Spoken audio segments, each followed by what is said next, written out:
What does diversity mean to you? To me, diversity is difference at its most basic. Essentially, anything that makes us unique as an individual can help bring a little bit of diversity to our world. To me, diversity means differences in race, ethnicity, gender, and even what part of the Milwaukee metropolitan area you live in. Diversity means, for me, the experience of interacting with a variety of different groups of people and embracing that. How do you see diversity at DSHA, and how does it impact you? I have had the unique experience of seeing both sides of diversity at DSHA, both as a student and as a teacher. While I was a student here, I was introduced to a much more rich ethnic and racial population than my grade school.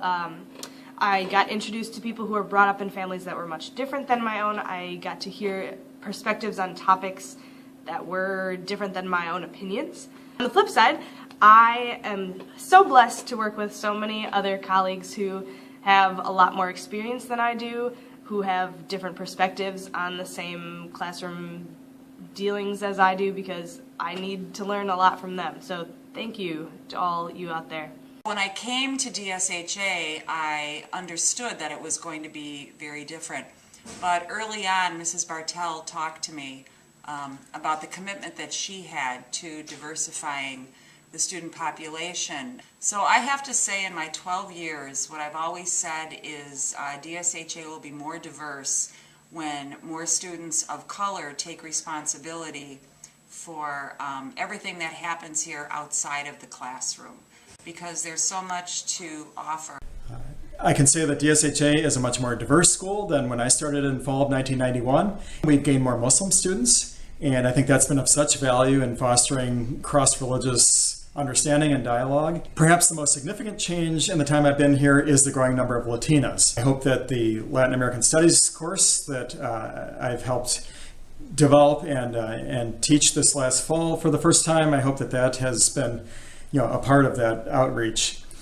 I hope in the future DSHA continues to be open to the growing diversity of our nation and of our city, and I hope to be part of that.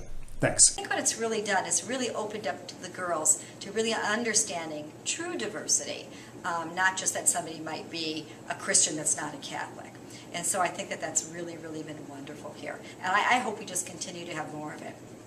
I think we talk more about it in class. I have a world religions class in which we try to understand not only people in our community that might be of different ethnic backgrounds, religious backgrounds, but all around the world, which is really the world we live in, and it really is important. At DSHA, I think we have a wonderful gift here, all of us. Be able to interact more personally with people of different backgrounds is really very enriching, and it's opened my eyes a lot. It gives me a chance to talk one-on-one with students to get a better understanding of their culture or their religion, their faith, and it gives me a passion to learn more. I want to learn more about why certain people think certain ways or do have certain customs, certain rituals. So I think that just adds to the richness of the whole community. Through travel, I've been able to experience different cultures, different groups of people, and love it. So I'm curious by nature, and so traveling is in my blood. I want to go to new places. I want to meet new people. I want to find out what makes them tick. I want to have them understand where I come from as well. And I also want to be able to pass along that information to my friends too, those people who might not understand the background of others, to help tell them, explain to them why certain people have the certain customs they do or beliefs that they have, and I think that makes for an enriching experience as well. As far as my own family traditions, on the Swedish side, we eat limpa rye bread and Swedish meatballs, herring, and for a long time lutefisk, although my father, which is cod, although my father finally vetoed that on Christmas Eve. And then on the Irish side, it hasn't been so much celebrating traditions as it has been documenting our Irish family history. I have a tradition in our family that was started by my grandmother of a Valentine's Day party. In our family, it's a big deal. And my mother has a party where we all must wear red or pink or purple to it. All the food is as red as can be, so it's usually some kind of Italian food.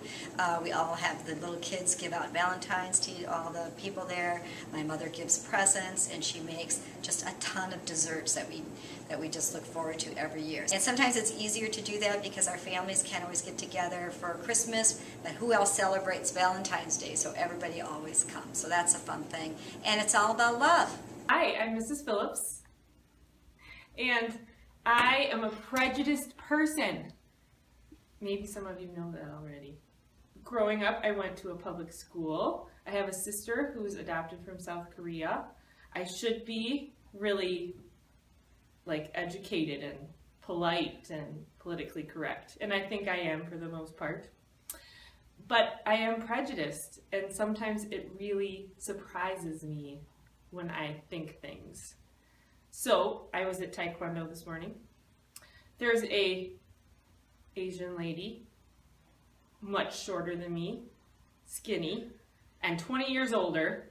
And what do I think about her? I think she probably can't kick as hard as I can. But she does. She kicks a lot harder than I do.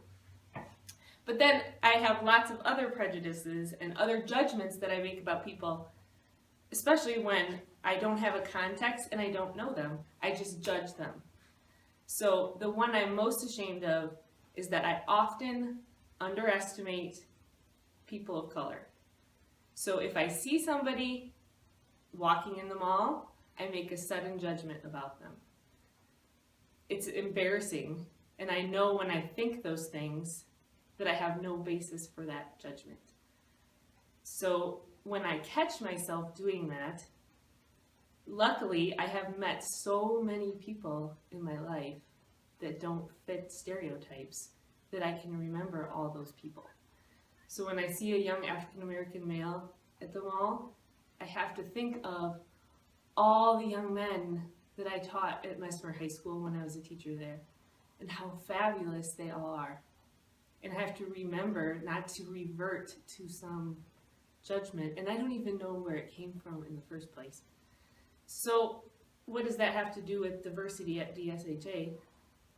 I want you maybe never to have formed those stereotypes that I did. Maybe you don't have them. I hope not. And I hope that if you do, because I think it is pretty common, that you have met so many people here that are different from you, that are your equals, that you will have that to go back to when your stereotypes surprise you like mine do. So that's my wish, and that's why we have to have so many people here at our school, so that you connect with 1 or 2 or 5 or 12 of them. Because what if I was the only Caucasian Catholic woman you knew? Like, you'd probably make some judgments about white Caucasian Catholic women. Like, they're obsessed with Newton's second law and stuff. So please be appreciative of the diversity we have at DSHA, and thanks for the opportunity to lecture to all of you.